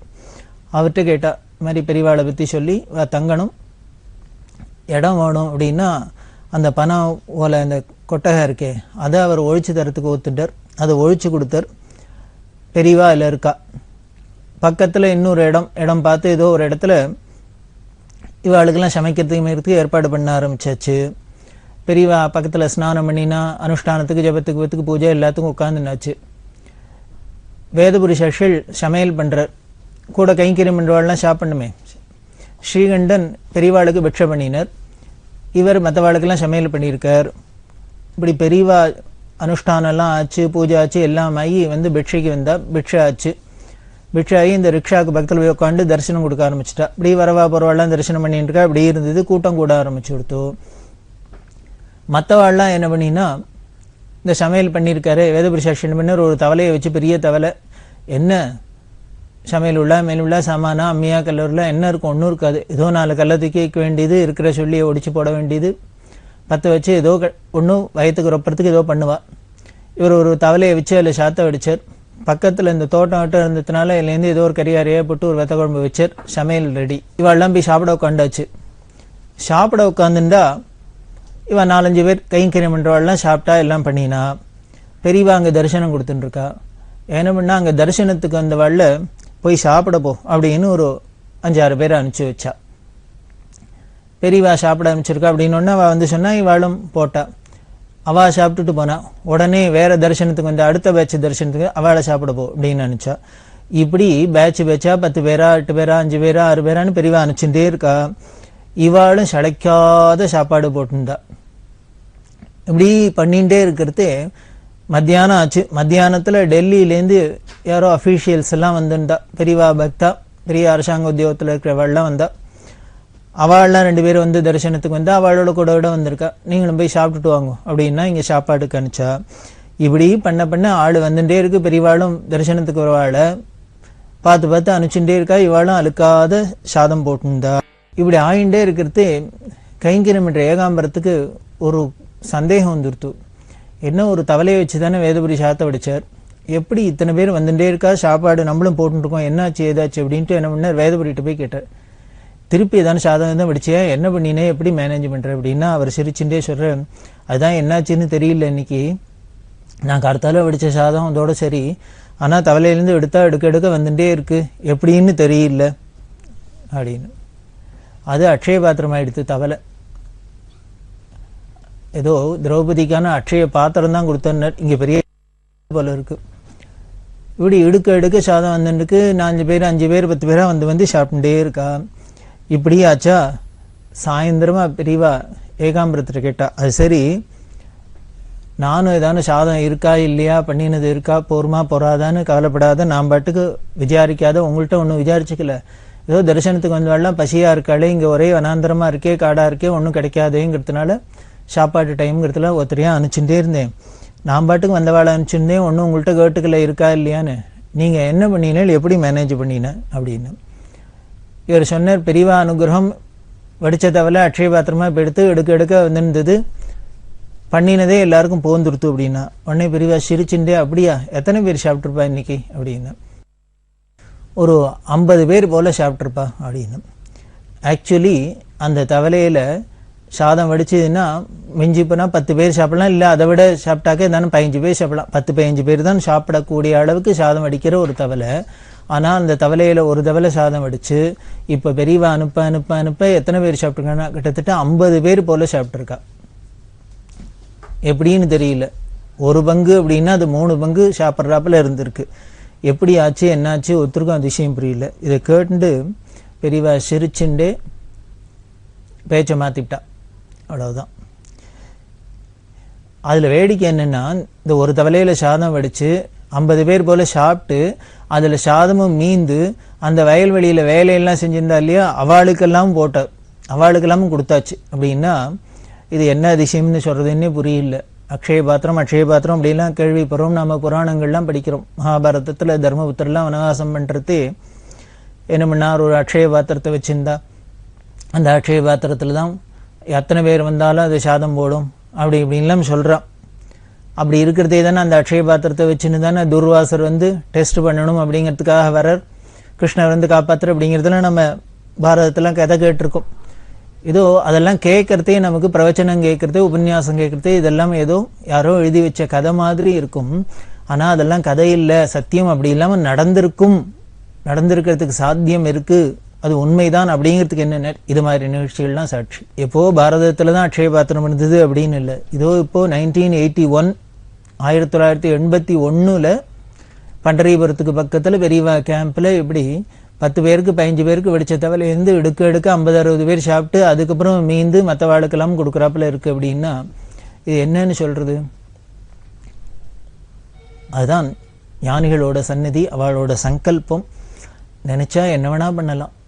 இன்னும் அவளோட தபோ மகிமைக்கு சக்திக்கு இப்படி வெங்கலப்பானையில் சாதம் வச்சு வடித்து அதுலேருந்து எடுத்து தான் குறையாத வரணும் அப்படிங்கிறதே இல்லை. நினச்சிண்டா அப்படின்னு கையை காமிச்சா அண்ணா குவியலாக குஞ்சணும், இந்த பக்கம் காமிச்சா என்ன வேணா வரலாம், அப்படியும் பண்ணலாம். ஆனால் அப்படி பண்ணக்கூடிய சக்தி உள்ளவா அப்படி பண்ணாத, அப்படி பண்ணினாக்க ஒரு அமானுஷ்யமாக இருக்கும், நன்னா இருக்காது. ஒரு மானுஷமாக இருக்கணும் அப்படிங்கிற லீலையினால போல இருக்குது. ஏதோ தவலைக்குள்ளே வெடிச்சு அதுலேருந்து எள்ள குறையாத எடுக்கிறாப்புல இருக்குது. இப்படி பல சந்தர்ப்பங்களில் இது மாதிரிலாம் நடந்திருக்கு. பெரியவா காசி யாத்திரை பண்ணுறதே திருவானைக்காவலில் இருக்கிறதே எல்லாரும் கண்டு பந்தியாக சாப்பிட்டுருக்கா. பெரியவா மடத்தில் பார்த்தா அன்றைக்கி ஒரு நாளைக்கு ரொம்ப கண்ட்ரோல் இல்லாத ஒரு கூட்டம் வந்துட்டு வந்து சாப்பிட்டுட்டே இருக்கா. அப்படி இருக்கிறதே ஏதோ ஒரு அனுமானத்தில் தானே சமையல் பண்ணுறவா சமைக்க முடியும். ஏதோ இன்றைக்கி 50 பேர் வருவா, 100 பேர் வருவா, மிஞ்சி போனால் அது 100 பேருக்கு, 110 பேருக்கு, 120 பேருக்கா நம்ம நிறைவே பரமாறல. இப்படி இல்லைன்னா ஏதோ ஒரு பிளான் பண்ண முடியும். இந்த பிளான் பண்ணிட்டு அவர் சமைக்கார ஏதோ பண்ணி வச்சிருக்கா. ஆனால் அளவுக்கு அதிகமாக கூட்டம் வந்து உட்காந்துன்னு பந்தி ஆகின்னு இருக்கு. அதில் என்ன ஆகிடுதுன்னா, மோருக்கு ரசத்துக்கெல்லாம் சாதம் போகாது போல் இருக்குது. எல்லாரும் சாம்பார் சாதம் சாப்பிட்டு அப்புறம் ரசஞ்சாம் பாதி பேருக்கு போட்டு சாப்பிட ஆரம்பிக்கிறதுக்கே மோருக்கு சாதம் இல்லாத மாதிரி ஆயிடுது. என்ன பண்ணுறதுன்னு தெரியல. அடுத்த பந்தி அப்படின்னாலும் புதுசாக சாதம் எதுவும் வடித்து கொஞ்சம் நேரம் வெயிட் பண்ணுங்க, 1/2 மணி 1/4 மணி வெயிட் பண்ணுங்க அப்படின்னு சொல்லி நீங்கள் சமையல் பண்ணி நீங்கள் எடுத்து அடுத்த வாளுக்கு பரமாறலாம். இப்போது பாதி சாப்பிட்டு இருக்கா, பாதி சாப்பிட்டு இருக்கிற வாளுக்கு மீதி சாதம் போடணும்னா என்ன பண்ணுறது? சமையல் உள்ள இருக்கிறவளுக்கு ரொம்ப விலவலத்து போயிடுத்து என்ன பண்ணுறதுன்னு தெரியல. அதனால் ஓடி வந்து பெரியவாள்கிட்ட பிரார்த்தனை பண்ணார். என்ன பண்ணதுன்னு தெரியல, ஏதோ அனுமானம் பண்ணி சமைச்சோம், போராது போல் இருக்குது, என்ன பண்ணுறதுன்னு புரியல. அப்படின்னா பெரியவா உடனே நேராக தண்டத்தை தூக்கின்னு சமையல் கட்டுக்கு வந்தா. இந்த சமைச்ச பாத்திரங்கள்லாம் பார்த்தா, சாதம் வடிச்சாண்டாவை பார்த்தா, இனிமேல் குழம்பு வச்சாண்டாவை பார்த்தா, ரசம் வச்சு எல்லாத்தையும் ஒரு பார்வை பார்த்துட்டு போனா. எல்லாம் பரமாறு எல்லாம் ஒன்றும் இல்லை, அம்பாள் இருக்கா பார்த்துப்போம் அப்படின்னா பிசாத போயிட்டா. போனால் இப்படி மோரிஞ்சாத்துக்கு சாதம் போராது அப்படின்னு இருந்த சிச்சுவேஷன் மாதிரி என்ன ஆயிடுத்துன்னார். மற்றவாளுக்கெல்லாம் ஒரு சாதம் போட்டு அப்புறம் அடுத்த பேட்ச் வந்து சாப்பிட்றதுக்கு உட்காந்துட்டு அவளுக்கு சாதம் போட்டு இப்படி உட்காந்து சாப்பிட்டுட்டு போகிறா, சாதம் போட்டுருக்கு. ஆனால் அதுக்கப்புறம் ஃபர்தராக ஒன்றும் பண்ணலை. இப்படி பெரியவா பார்த்தது தான், பெரியவாள்கிட்ட விஞ்ஞாபனம் பண்ணது தான், பெரியவா அபயம் கொடுத்தது தான். அம்பாள் பார்த்துப்போ அப்படின்னா அது பட்டுக்கு உள்ளுக்குள்ளேருந்து அன்னபூர்ணேஸ்வரி மாரி தோண்ட வந்துட்டுருக்கு. இப்படி பெரியவா சந்நிதியில் பல சந்தர்ப்பங்களில் பல நிகழ்ச்சிகள்லாம் நடந்திருக்கு. இது மாதிரி சாதம் போராதுன்னா அப்படி இருக்கும், தீர்த்தம் இல்லைன்னா தீர்த்தம் கொட்டும். பார்க்குறோம், இந்த மழையெல்லாம் பார்க்குறோம். கர்னூலுங்கிற இடத்துல 3 பெரியவாளும் சேர்ந்து வியாச பூஜை பண்ணா. அப்போ அப்படிதான் பல இடங்களில் கிணறுக்கெல்லாம் தோண்டி இண்டி பார்த்து சரியாக வராத, அப்புறம் பெரியவா ஒரு இடத்த காமிச்சு அந்த இடத்துல தோண்ட இதை இஷ்டமாக தண்ணி வந்தது, வரவாளுக்கு போகிறவாளுக்கெல்லாம் சப்ளை ஆச்சு அப்படின்லாம் பார்க்குறோம். இது மாதிரி பல சந்தர்ப்பங்களில் உண்டு. தண்ணி எங்கேருந்து தான் ஊற்று வரும் அப்படின்னு தெரியாது. தண்ணியே இல்லாத காட்டில் கூட பெரியவா போய் இருந்தாக்க அவள் போகிற இடத்துல மழை பெய்யுறது அப்படிங்கிற தனி, கிணத்துல தண்ணி ஊறும், குழாயில் தண்ணி ஊறும், இப்படி இல்லாம் பல சந்தர்ப்பங்கள். பெரியவா இன்னொரு கிராமத்தில் யாத்திரை பண்ணிட்டு போகிறதே ஒரு ஆச்சமனம் பண்ணுறதுக்காக ஒரு குளத்தில் போய் ஆச்சமனம் பண்ணுறா. ஸ்நானம் பண்ணி ஆச்சமனம் பண்ணுறா. அந்த ஊர் ஜனங்கள்லாம் சொன்னால் இந்த குளம் நல்லாவே இருக்காது, ரொம்ப கசக்கும், உப்பு கறிக்கிறாப்புல இருக்கும், கசக்கும், வேண்டாம் இந்த இடத்துல வேண்டாம் அப்படின்னு. ஆனா பெரியவா அதை போய் பண்ணினா. அப்படி பண்ணிட்டு பெரியவா அடுத்த கேம்புக்கு போயிட்டா, அடுத்த ஊருக்கு போயிட்டா. ஆச்சரியம் என்ன அப்படின்னா, மறுநாள்லேருந்து பார்த்தா அந்த குளத்து தண்ணி கல்கண்டு மாதிரி ஆயிடுது. இந்த கடுப்பா உப்பா ஒண்ணும் இல்லை. இந்த அதிசயத்தை பார்த்துட்டு அந்த ஜனங்கள்லாம் என்ன பண்ணிட்டு வண்டியா சாமான், பருப்பு, உப்பு, புளி, கல்யாணம் எல்லாத்தையும் எடுத்துன்னு வந்து அடுத்த கேம்ப்ல பெரியவாள்கிட்ட கொண்டு வந்து கொடுத்து, எங்களுக்கு என்ன சொல்றதுன்னு தெரியல, நாங்க ரொம்ப தண்ணி கஷ்டப்பட்டிருந்தோம், இருந்த ஒரு குளமும் இப்படிதான் இருந்தது, ஆனா பெரியவா வந்து கையை வச்சா அவ பாதம் பட்டுது, அவ அனுஷ்டானம் பண்ணா, ஸ்நானம் பண்ணினா கல்கண்டு மாதிரி தீர்த்தமாயிடுது அப்படின்லாம் சொல்லி அவ சந்தோஷப்பட்டா அப்படின்னு நாம முன்னால ஒரு நிகழ்ச்சியை பார்க்கிறோம். இப்படி பல சந்தர்ப்பங்கள்ல பல இடங்கள்ல பெரியவாளோட இந்த லீலைகள்லாம் பிரபாவம்லாம் வெளிப்பட்டுட்டே வருது. இதை தொடர்ந்து நாமளும் பார்க்கலாம். பெரியவா சரணம். இந்நிகழ்ச்சியின் அடுத்த பகுதி நாளை மாலை இதே நேரத்தில் ஒளிபரப்பாகும். பெரியவா சரணம். பெரியவா சரணம். அடுத்த நிகழ்ச்சி திருவாசக இன்னிசை. வழங்குபவர் ஸ்ரீ சத்குருநாத தேசிகர் அவர்கள். பெரியவா சரணம். திருச்சிற்றம்பலம். திருப்பாண்டிப்பதிகம். பருவரை மங்கை தன் பங்கரை பாண்டியர்க்கு ஆரமுதாம்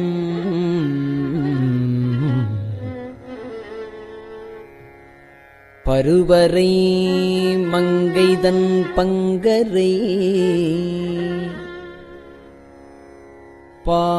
பாண்டியர்க்கு ஆரமுதாம்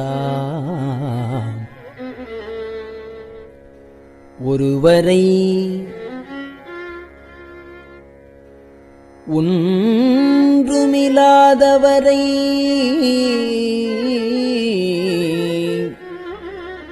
கழற்போது இறைஞ்சி தெரிவர நின்று உருக்கி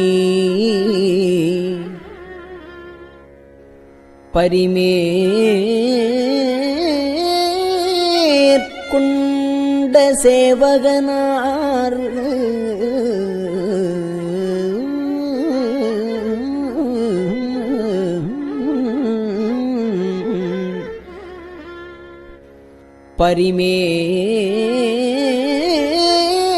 பரிமேற்கொண்ட சேவகனார் ஒருவரை அன்றி உரு அறியாது என்றன் உள்ளமதே என்றன் உள்ளம் அதே பரிமேற்கொண்ட சேவகனார் ஒருவரை அன்றி உரு அறியாது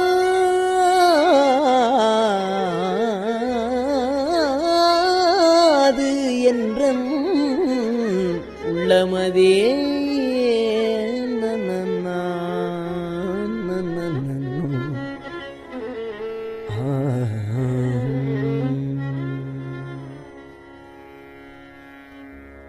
சதுரை மறிந்தறிமால் கொள்வர்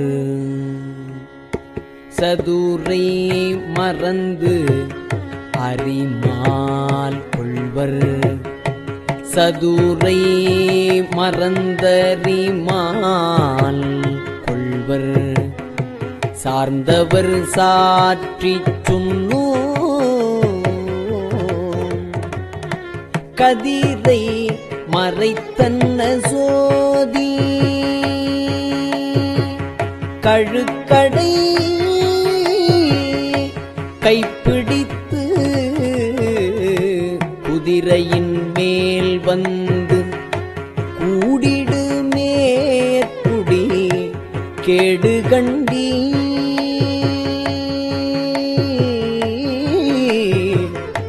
மதுரையர் மன்னன் மறுபிறப்பு ஓட மறித்திடுமே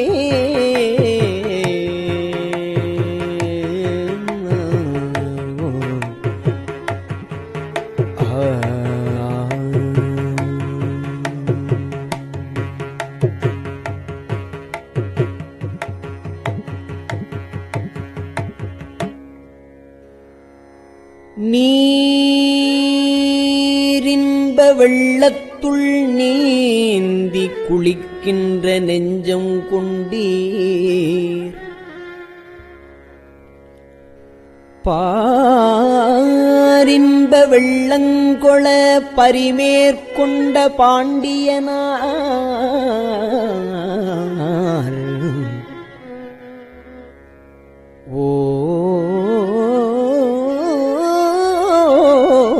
ஓரின்ப வெள்ளத்து உருகொண்டு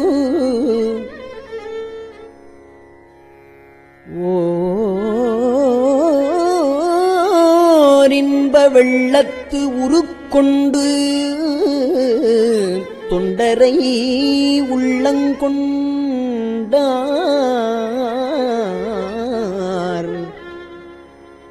தொண்டரை உள்ளங்கொண்டார். பேரின்ப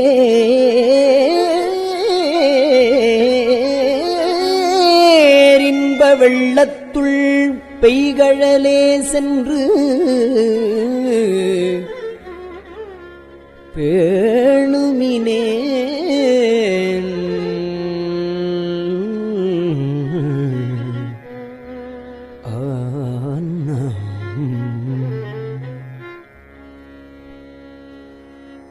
செறியும் பிறவிக்கு நல்லவர் செல்லன் மின்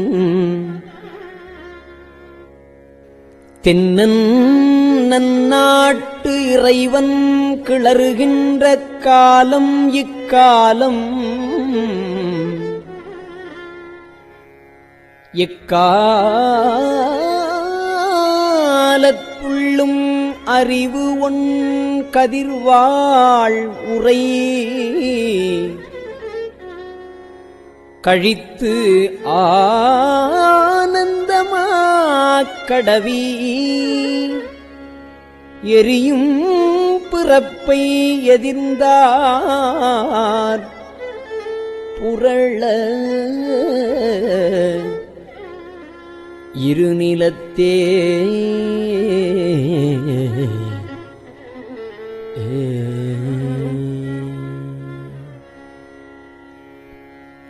காலம் உண்டாகவே காதல் செய்து உய்மின். காலம் உண்டாகவே காதல் செய்து உய்மின்.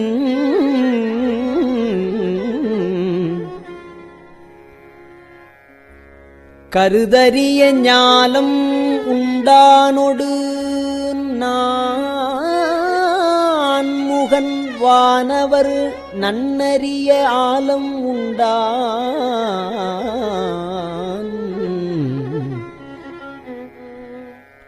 ஞாலம் உண்டானொடு வானவர் ஞாலம் உண்டானொடு நான்முகன் வானவர் நன்னறிய ஆலம் உண்டான். எங்கள் பாண்டிப்பிரான் எங்கள் பாண்டிப்பிரான் ஆலம் உண்டான். எங்கள் பாண்டிப்பிரான் மூல பண்டாரம் வழங்குகின்றான். வந்து முந்துமினே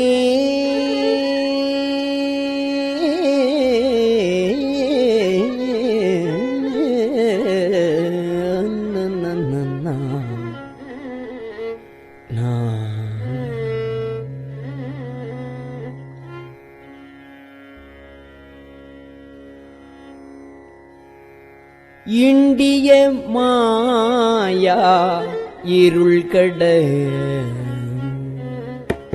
இண்டிய மாயா இருள்கட எப்பொருளும் விளங்க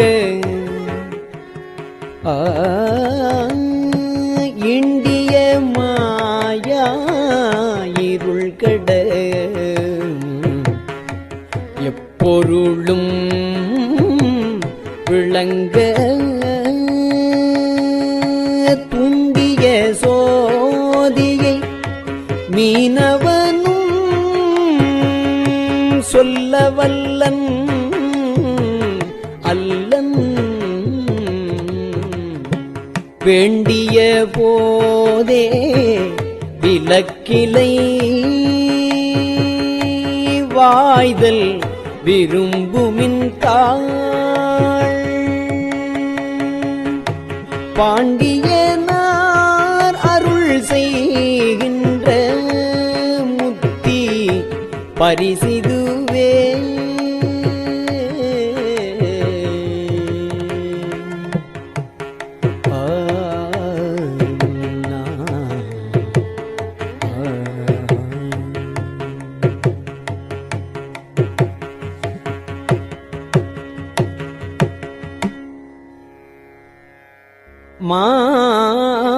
மாயவனப் பரிமேல் கொண்டு மற்றவர் கைக்கொளலும்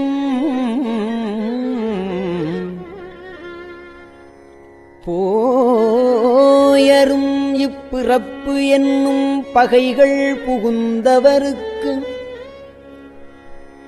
ஆய அரும் பெரும் சீருடைத் தன்னருளே அருளும்.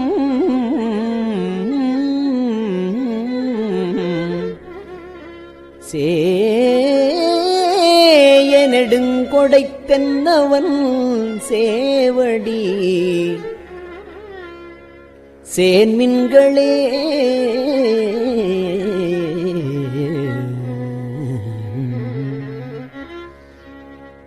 அழிவின்றி நின்றதோர் ஆனந்த வெள்ளத்து இடையழுத்தி கழிவில் கருணையை காட்டி கடிய வினை அகற்றி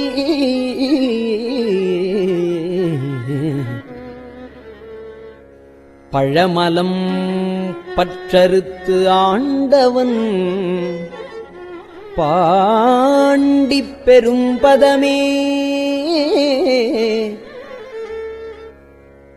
முழுது உலகும் தருவான் கொடையே சென்று முந்துமினே.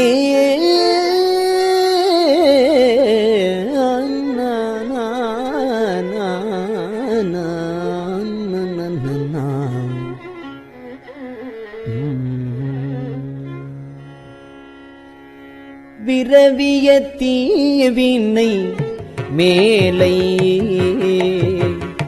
பிறப்பு முன்னீர் கடக்க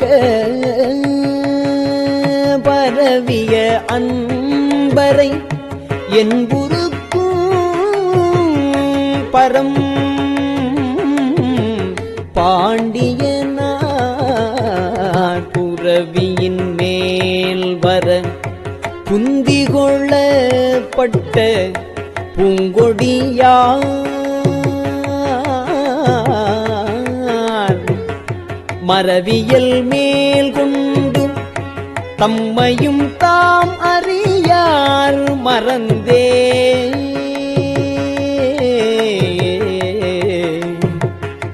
கூற்றை வென்று ஆங்கு ஐவரு கோக்களையும் வென்று இருந்து அழகால் ஊற்றை வென்று ஆங்கு ஐவர் கோக்களையும் வென்று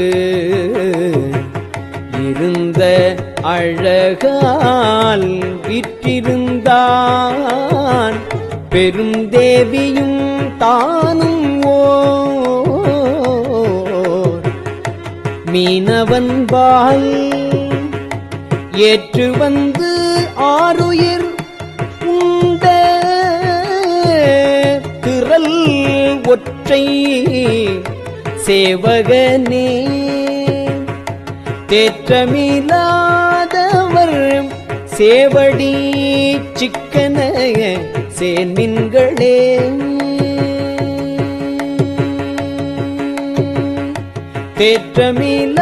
தேற்றமில்லாதவர் சேவடி சிக்கன சேர்மின்களே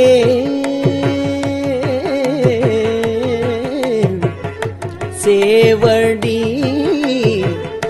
சிக்கன சேர்மின்களே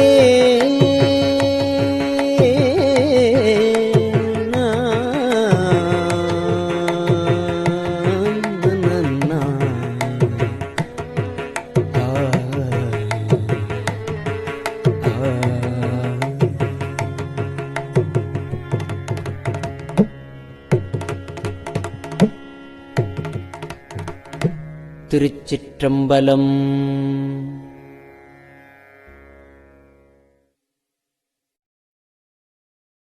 பெரியவா சரணம். இந்நிகழ்ச்சியின் அடுத்த பகுதி நாளை மாலை இதே நேரத்தில் ஒளிபரப்பாகும்.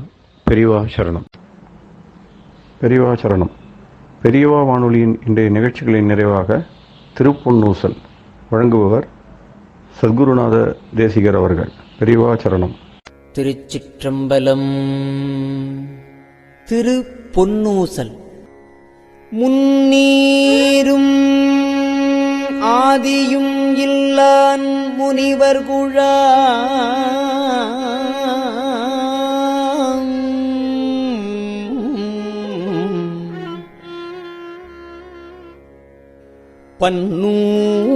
பன்னூறு கோடி இமையோர்கள் தாம் நிற்ப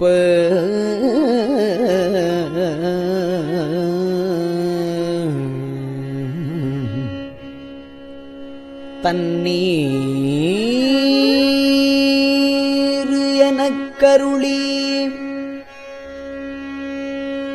தன் கருணை வெள்ளத்து மன்னூர மன்னுமணி உத்தர கோசமங்கை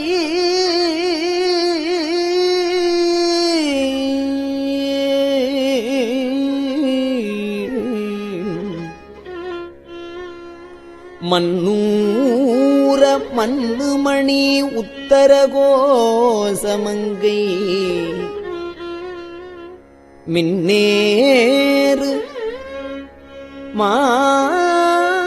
மாடவியன் மாளிகை பாடி மாளிகை பாடி பொன்னேறு பூமுலையீர் பொன்னூசலாடாமோ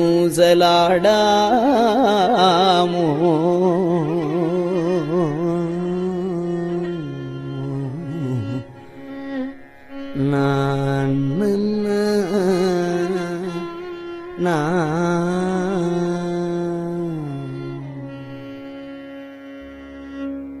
திருச்சிற்றம்பலம். கஞ்சிவல காமாட்சி தன் குழந்தாய் சங்கரரே கஞ்சிவல காமாட்சி தன் குழந்தாய் சங்கரரே குரு சந்திரசேகரரே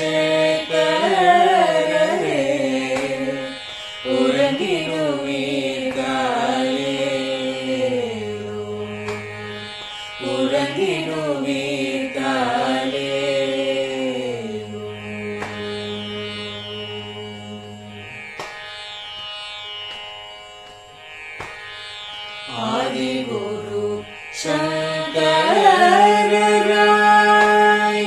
அன்றொரு நாள் வந்த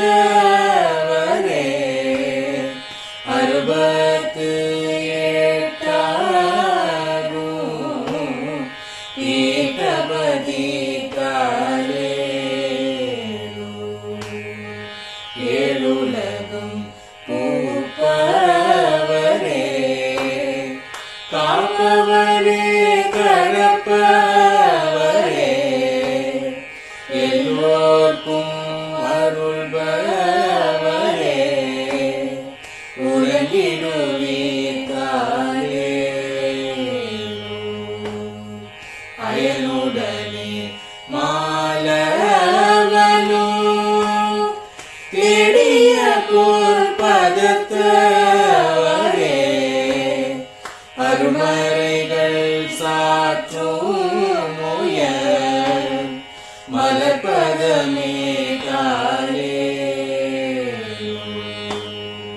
முக்தி நிலை எய்திடவே சக்தி தரும் சத்குருவே முக்தி நிலை எய்திடவே சக்தி தரும் சத்குருவே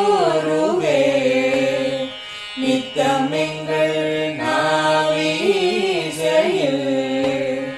நித்திரை கொள்தாளே நித்தமெங்கள் நாவீசையில் நித்திரை கொள்தாளே நித்தமெங்கள் நாவீசையில் நித்திரை கொள்தாளே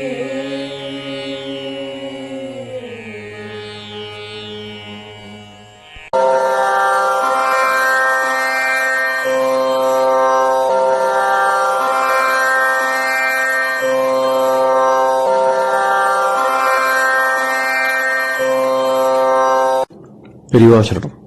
பெரியவா வானொலியின் மாலை நிகழ்ச்சிகள் இத்துடன் நிறைவடைகின்றன.